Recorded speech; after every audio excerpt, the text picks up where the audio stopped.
Hello and welcome to this episode of the podcast, where today we have the honor of hosting Colleen Fonseca, the Executive Director of Builders of Color Coalition in Boston, Massachusetts. BCC is an organization that is dedicated to increasing access and diversity in Boston's commercial real estate sector. They foster economic well-being for minority businesses and the communities that they serve. BCC brings together real estate professionals of color, private firms, government agencies, trade organizations, and community nonprofits. And together, they collaborate to create opportunities for education, employment, partnership, and even financing. Within the Builders of Color Coalition, there's a network of real estate experts, including developers, investors, architects, attorneys, bankers, contractors, brokers. They seem to have it all. And these professionals span across various firms, from family-owned enterprises, multinational companies, and they just bring a diverse range of perspectives and experiences to the table.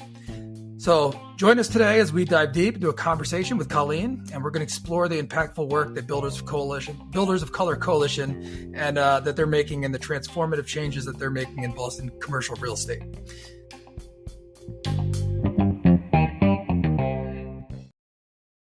So Colleen, welcome. Hi, Dustin. It's great to be here. I'm really excited about having this conversation because, as you're aware, I've been following what your organization does and the success that you're having, and it always brings a smile to my face to see all the progress you're making. So I think we should start and just tell us a little bit more about yourself and your role at the Builders of Color Coalition. Yes, so thanks for the intro, Dustin.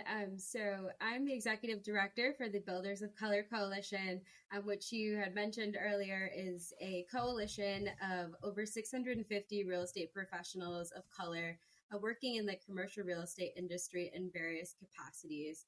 I've now been with the organization for the last year and a half, where we've been building out programming to support the scaling of developers of color in particular that are working in the Boston commercial market, and also expanding diversity, equity, and inclusion efforts industry-wide to support those developers and being able to scale in the network. And so congratulations on the tenure that you've had there so far. And I just see it just scaling. It's really cool to witness. How did you first come across the Builders of Color Coalition? Like, how did that evolve? Yeah, so I had sort of heard of the Builders of Color Coalition. I, previous to this role, was working out in the city of Providence as the Director of Workforce Development and Economic Opportunity. And a lot of the work that I was doing was centered around small business development, workforce development, and minority business enterprises and women-owned businesses, ways that the city could better engage with and distribute contracts, especially public contracts, to MBE and WBE certified firms. So I had some colleagues that were working in the Boston market, so I would kind of call them to see what was happening sort of in the Boston market around supplier diversity and contracting, some best practices. And Builders of Color Coalition was sort of an organization's name that I heard from time to time. And there was a day when I was visiting some of my friends in Boston, and they had let me know that, hey, one of my friends had actually interviewed for a role at the organization and had said, I didn't get the role, but I think you'd actually be a really great fit for their executive director role. And I sort of was like, I can't see myself in the nonprofit sector, especially working in commercial real estate. Most of my experience at that point had been in government and politics, civics, and student organizing. So I was definitely not seeing a direct correlation to my work and working in commercial real estate for developers. And after I had some conversations with folks on the board at the Builders of Color Coalition, it actually made a lot of sense, and we were able to connect a lot of dots. And that's how I came to the organization. What was your initial hesitation? Like, why? What is there anything specific that you would say, like, why you didn't think it would be a good fit? I think that I didn't think that it would be a good fit initially because for most of my career I had worked in the nonprofit and public sector, and I wasn't sure exactly what it would be like to transition to work in an organization that's sort of a convener, mostly of private development companies and the private industry. It was just an experience that I didn't previously have. And sort of wondered through like what are the changes or sort of different cultural norms around that industry, and having to really learn the landscape and the norms around a completely new industry that's so large and massive, as I've definitely come to learn and understand, Hmm. as definitely in some instances more complicated than the governance space. So it's just a little bit hesitant. And I think just as a young woman of color doing the work, sometimes it's hard to envision yourself in a role that you're capable of doing, but just in a different type of capacity. But really, I'm grateful to like my colleagues that were able to see myself in a way that I couldn't yet see myself.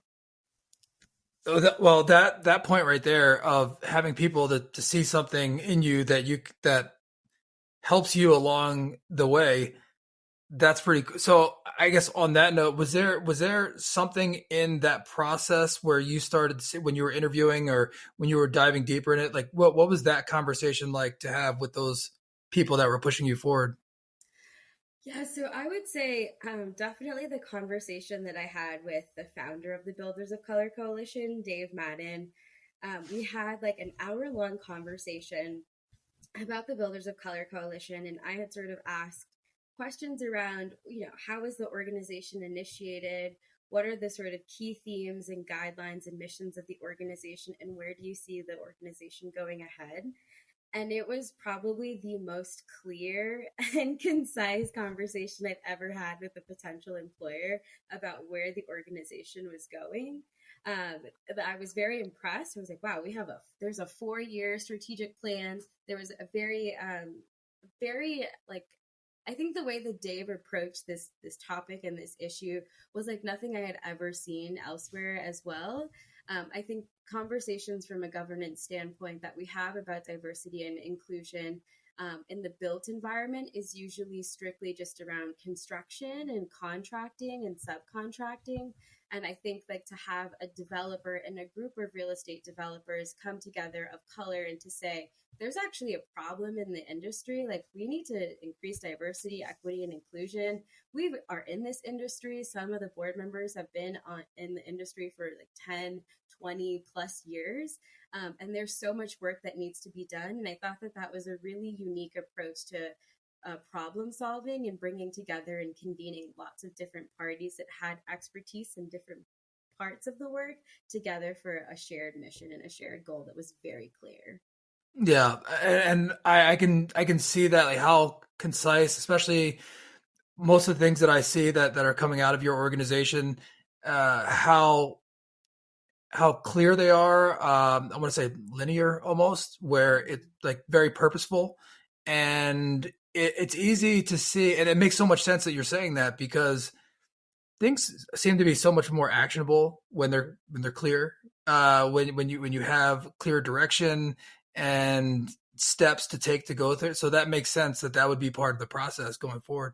So I want to talk more about some of the things that you're doing in the programs, but if we could go back to your journey and the steps that you took to get to your current role, what okay, you were working in the government, you were on that side of it for a while.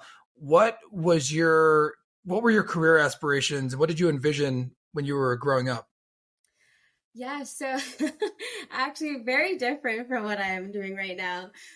So growing up, I always wanted to be a doctor and to deliver, in particular, babies in like the neo-intensive unit. So I was always interested in working with like young like babies, especially if there were any complications, and being able to support them through like really great care.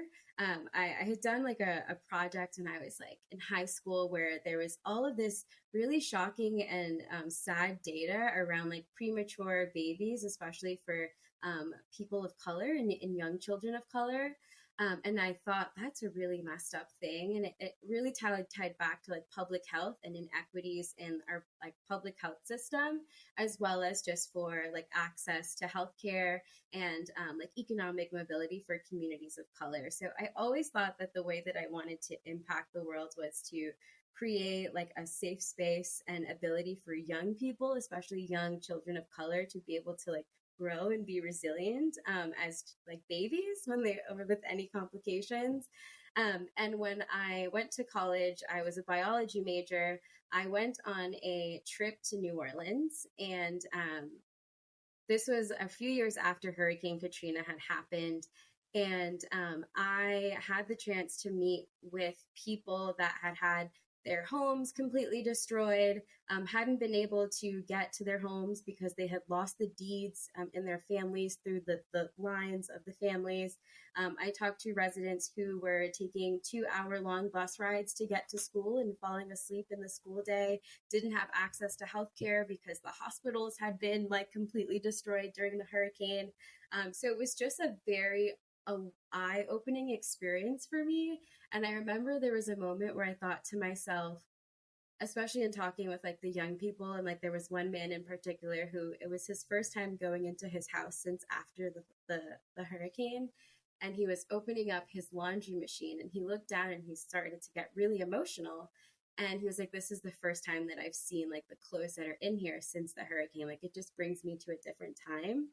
Wow. And the one thread that connected all the conversations that I had with all the residents in New Orleans about Hurricane Katrina was the comprehensive failure that they felt that the government had just sort of left them to figure things out on their own, that a lot of the reasons for the hurricane were because of government inaction, and that they didn't feel that they had a seat at the table in preventing and mitigating what ultimately happened in New Orleans, but also after that and sort of recovery. So, right, even after the hurricane, there's many folks in New Orleans that have scattered to other parts of the South and other parts of the country that can, and some have returned to New Orleans, but there's a lot more that would love to be able to.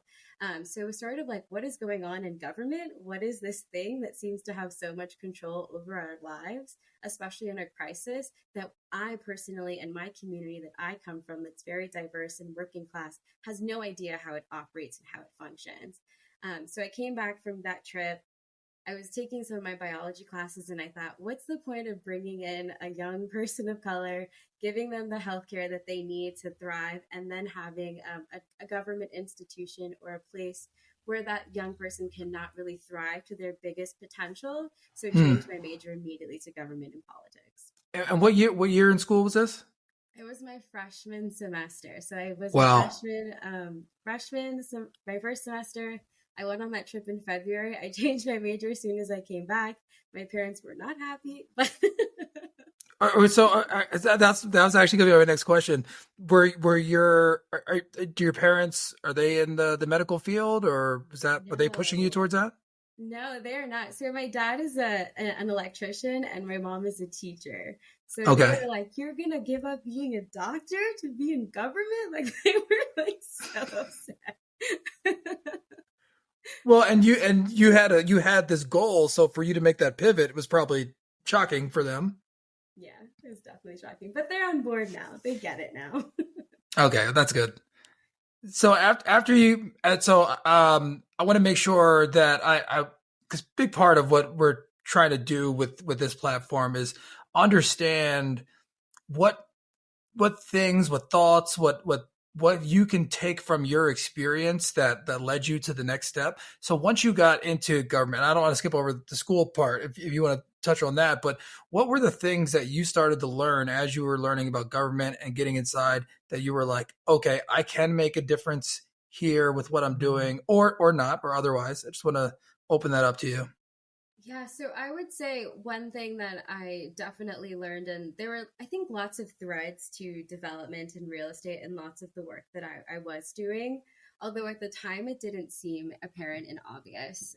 So when I was my first job out of college, I actually worked in corrections, sort of doing like justice work inside of the correctional facilities in Boston.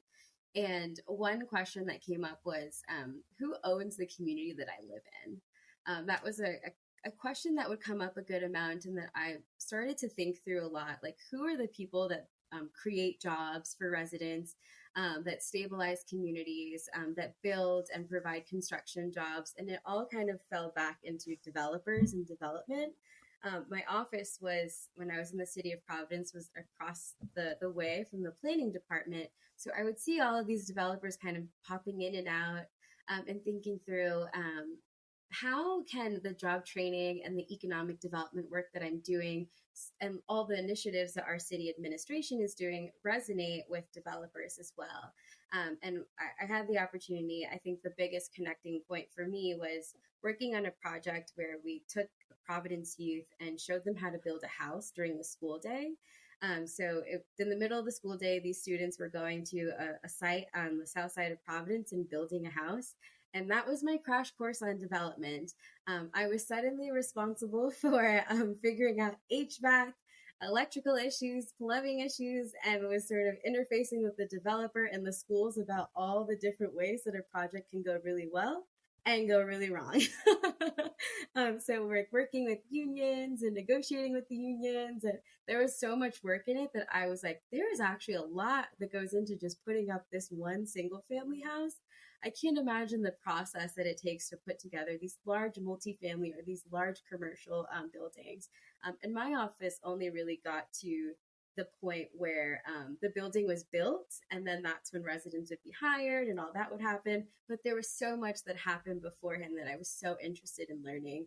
And I'm so grateful, especially for this opportunity, because it was an opportunity for me to see sort of economic development as it relates to commercial real estate development before it sort of comes and is like the building lights come on, everyone's employed, like the property manager comes in. It's everything that comes before that. Yeah, and the term that you use, the threads, and I'm eager to hear more about how this all weaves together, because it amazes me sometimes in people's career, the people that I speak with and that I work with day in and day out, how they got to where they are. And a lot of times there's a curiosity about something and an intention of wanting to do something. There's a goal, there's an intention, but it's more of the curiosity that one step or opening one door leads to something else. And then you say, oh, well, I didn't know this was like this behind this door. And then it leads you to the next room. And then you meet somebody there that says, hey, what about this and that? And then it leads you to the next room. So, it's interesting to hear you talk about going from the corrections department into doing that. So that's unique. I haven't heard that one before. So tell me about the next step after you get this exposure. What do you do next? In terms of like the Builders of Color Coalition, or just my career? No. So after you had that experience and you're seeing how it all works together, and so then you're working after that, you start to work for the city of Providence, right? Like not the corrections, but the actual city proper, or is it all the same thing? Separate. So yeah, two separate roles. Okay. Was there anything in the role with the city that you're like, I learned a lot in X, or what was your big takeaway from that? Yes, I think that I learned that there was commonly a disconnect between right in the development process, as there's a disconnect in some instances between municipal leaders, state leaders, the community groups, and the developer, right? There's sort of this like tension around like we want to get the project built. How do we bring the partners together? How do we assemble the teams? How do we get it through zoning? How do we build something that the community is open to receiving, and that it reflects the mission of the administration for that local city? So I just saw that there needed to almost be like another entity outside of all of that just convened all of the partners, that didn't have an interest in like, well, if I do this and I get that, but really just an outside partner to sort of connect with the cities and developers to say, hey, this city is really prioritizing diversity, equity, and inclusion. Here's like 15 developers of color that you can talk to if you'd like to, that exist. Like maybe start talking to them, building out that relationship just to see if there's any future opportunities. So I just saw that there was like a need for another thing to support and help that. And especially when I had my conversation with Dave, I think that thread became very obvious. I thought Yes, there is sort of always this missing like support connection to that in the equity world. So I was really excited to join the Builders of Color Coalition because I think that BCC represents a solution to a lot of problems that lots of cities are facing, not just like local city governance folks, but also the private developers. I mean, I would have conversations with developers and builders and GCs in the city that we're building in Providence, and I would go back to some of like the administration folks and say, the community and you all want this developer or this GC to do this, but they cannot because this is how their business works. It's like there are these reasons, like the math doesn't work, the pro forma is not there, there's not funding for that. How are we going to think this through? And I think being able to be more of like a middle ground, like connector and convener is a really important role to have. Yeah, that's strong. It's powerful. It's powerful, and especially from my perspective, when you see that some of the problems are just, I don't say just miscommunication, but really to somebody's they're saying they want the same things in some regards. You know, some people want to lean more towards the safety, or some like cut costs, and yeah, I get that. Everyone needs to balance that, but in the end, people really want the same things, and being in that place to be able to translate and connect is a really powerful place, and I think you guys are doing a great job. So let's take a deep dive into Builders of Color Coalition. What are you most excited about that you are currently working on? Yes. So I would say the thing that we are most excited about is over the last year, we've planned, executed on fellowship programs that are specific to minority owned investment or development companies, mostly based in the Boston commercial market, that are looking to scale their operations or do more complex types of real estate transactions. So through funding, through Mass Housing, which is a statewide housing entity here in Massachusetts, as well as the Boston Planning and Development Authority, our local planning authority, and our local Boston Foundation. We've been able to fund and support at this point probably 25 development firms, anywhere from 30 to 40 individuals specifically, through 2 separate 6-month training programs to give access and networks to these development companies to be able to grow and scale their operations. So each program, we have 2 programs right now. One is our core Minority Developer Fellowship, which goes from everything from doing your pro formas, figuring out how to navigate through zoning, how to submit requests for proposals for public land, how to secure financing and access to capital. We introduce a lot of these fellows. There's 10 to 15 fellows in each program. We introduce them to bankers that are in our network. We introduce them to investors that are in our networks. We introduce them to architects that are in our network. We introduce them to the state entities and the city entities and parties that are all sort of in the development space. And we also introduce them to and have them mentored by our real estate executives that are working within the private development space as well. So the hope is that in the 6 months of that program, they'll be able to come out and really just be able to jumpstart their careers and do much bigger, more complex projects. So we're so excited for that program. We launched it for the first time last January, and what we've seen those fellows have done in the very short time period is just shocking. And we're so excited. We're preparing right now for next year's programs, and we're just so excited to see like the accomplishments that these folks have sort of gathered around, and just the teams and the projects that they've been able to put together. Well, that's amazing. Congratulations. And please keep me up to date with any progress that you have, and the success stories, because I think it's important for us to be able to share these stories and success, and because a lot of people that will look at it and say, oh wow, like I want to try that, or I need that help. And sometimes you don't know what you don't know, and sometimes being able to share these stories is a way to shine light on different types of success to other people may not even know that they need that kind of help, but it can really bolster their careers and new opportunities.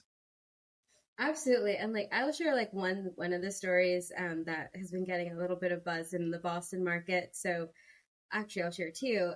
So we have two fellows, two firms that participated in our first fellowship program. They met for the first time through the program, and after participating in it, they realized that they had lots of mutual interests, and they actually entered into a partnership to work on a project.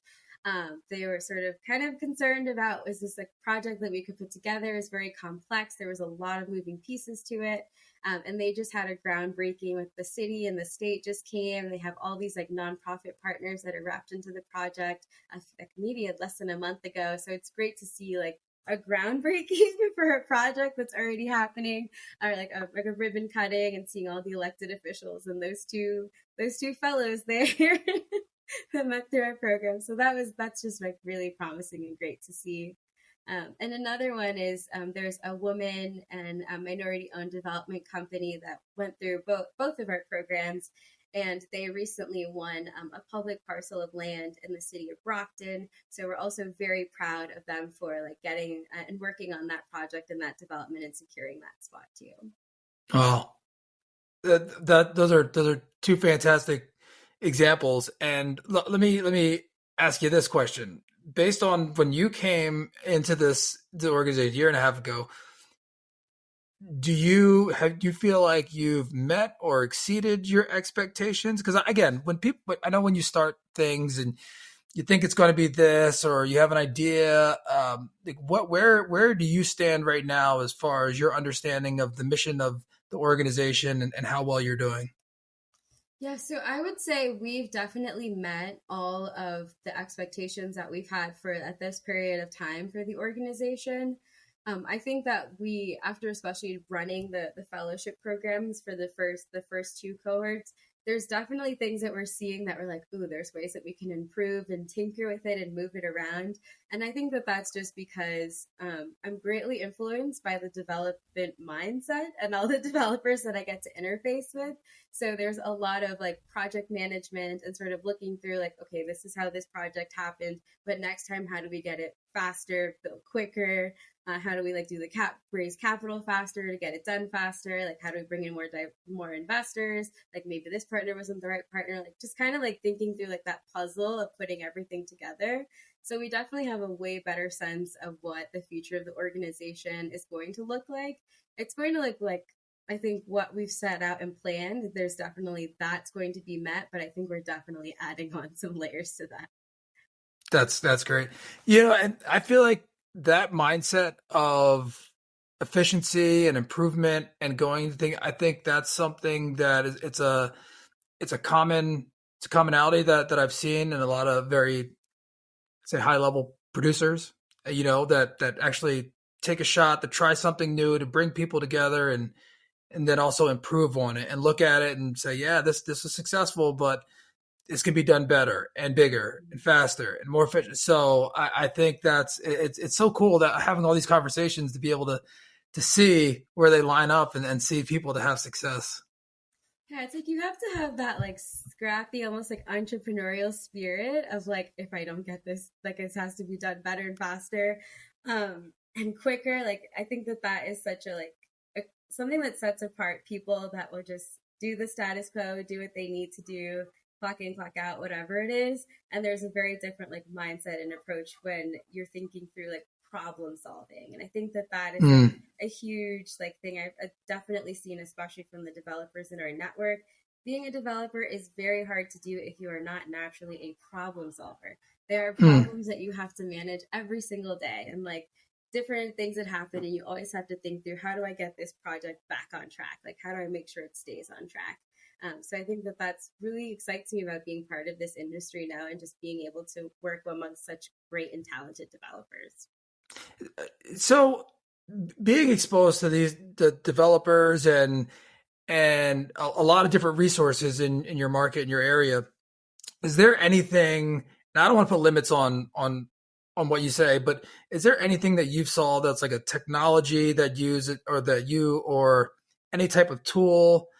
Again, this isn't promoting any of one of those things, but I'm always looking for ways like what do people use to get from here to there that aren't necessarily just people or resources or programs, but the technologies, the methods. Is there anything that jumps out to you? Yeah, so I would say, and not to make a plug for this app, but there is an app that we use pretty regularly at Builders of Color Coalition, and it really helps us manage a lot of the different projects that we're working on. We have obviously our fellowship programs, but that's like a fourth of all the programming that we do here. And to keep it on track, we use a project management tool called Asana. So Okay. we have different projects, so we can sort of manage all of our projects individually. It's sort of like massive to-do lists that have timestamps, deadlines. You can put reminders in there. You can make a calendar out of it. You can plug in lots of documents. You can comment and like have dialogue with your other partners like on the same thread. So especially because our work is very collaborative, it's sort of like we are looking at documents, we're looking at where projects are standing and providing immediate updates. So if there's ever a question of myself or anyone on my team is like, where did we land on this conversation, or where are we with this like one specific item, we can quickly see in Asana and one of the tasks, oh, this is where we last ended up and here's where we need to go next. So it's a really awesome tool. It's very similar to, I guess, like monday.com, some other people use as well. Hmm. And we try not to push it too much at BCC, although I am definitely an Asana fan. No, that's great. Well, and that's exactly it. Like, not every tool is going to be the best fit for everybody, but uh, I love finding out about, especially productivity tools that people utilize. And so, yeah, that's great. It's a great tip. Um, so I want to be mindful of our time. And thank you so much for joining and sharing more about your journey and everything that you're doing. I want to ask one more question. Well, maybe a couple more questions, but the one I want to say is, um, as far as your personal goals and professional and how they intertwine. You've seen a little bit of it all, right? You've been on the public side, on the private side. Now you're in that world connecting all of them. Is where do you see your future going? Like where? I mean, I'm not, again. It's been a year and a half. I'm sure you got plenty more work to do where you are right now. But 5, 10 years. Do you have you still got like an overall meta goal that you want to accomplish? I think that um, for in terms of like a meta goal, I think one thing that I'm always trying to be like sensitive and cognizant of is like how do I make the most impact in a space where there may sort of be gaps. And so I think with the Builders of Color Coalition, I mean, I'm in this seat. I'm so excited. I mean, we're already planning out what probably the next 4 years are going to look like at the Builders of Color Coalition. Mhm. I think that like we, as an organization, I think we have so much work to do. There's so much other like work to sort of pull in and really advance the industry, especially around diversity. I mean, it's less than 1% of all real estate developers are people of color across the country. So that is definitely a concern and a long, long road to sort of remedy. And I think for now, I'm really just locked into this mission and this goal. And like, how do we really diversify this industry and provide ownership and equity and access for people of color to be able to create economic mobility for themselves and their families? Well, I'll add that what you're doing is a heavy lift, and you're doing a lot, and you're making a huge impact with what you're already doing.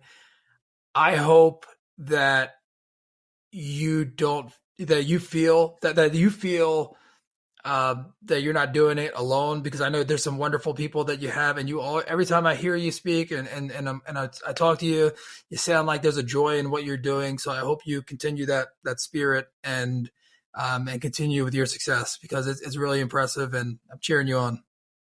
Thank you. And it's definitely folks like you, Destin, that are in other pockets of the country that are checking in, and we're sort of sharing the dialogue and sharing the conversations, because many of the problems and the issues that developers of color face in Boston are the same across, like not just Boston, but across the country. And I think we're seeing more and more like conversations and discussions with other like chapters of organizations doing similar work and wanting to improve the industry in that way. So we're just so excited to have like partners like BCREN and you and lots of our other national partners, and also our local partners. Like we have 40 to 50 organizations that support our work and are our partners. Like we cannot do this work alone. Absolutely. So listen, Thank you so much. If you want to, one last thing, I'm going to share it in the show notes. But is there any how do people get in contact with you? How do they reach you? What's the best way? Yes, so the best way to get in touch with me is on LinkedIn at Colleen N as in Nancy Fonseca. The second is through our Builders of Color Coalition LinkedIn page. So we are pretty active on LinkedIn as well as on Instagram. I actually check the DMs on Instagram. So if you want to get directly in touch with me, you can definitely feel free to shoot us a message on the BCC Instagram. I'm going to have to touch base with you on Instagram because I need some help with my Instagram game. I'm late to the gram. Dude, my game is not good on there. So hey, listen, thank you so much. Appreciate your time. Appreciate everything that you're doing, and look forward to seeing continued success. Awesome. Thank you so much, Dustin. Talk to you soon.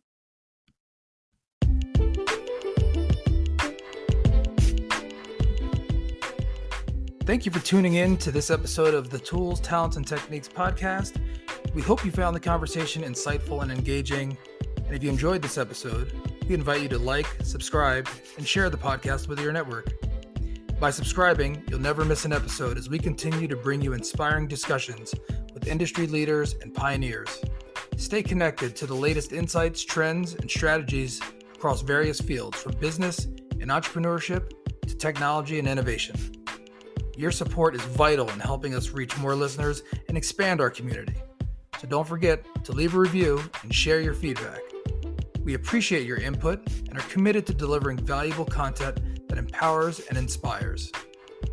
To stay updated on future episodes, be sure to follow us on either LinkedIn or our website, suttonrea.com.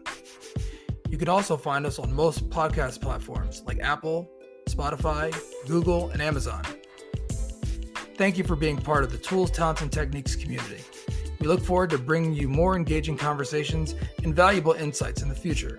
Until then, keep exploring, learning, and applying these tools, talents, and techniques to achieve your own success.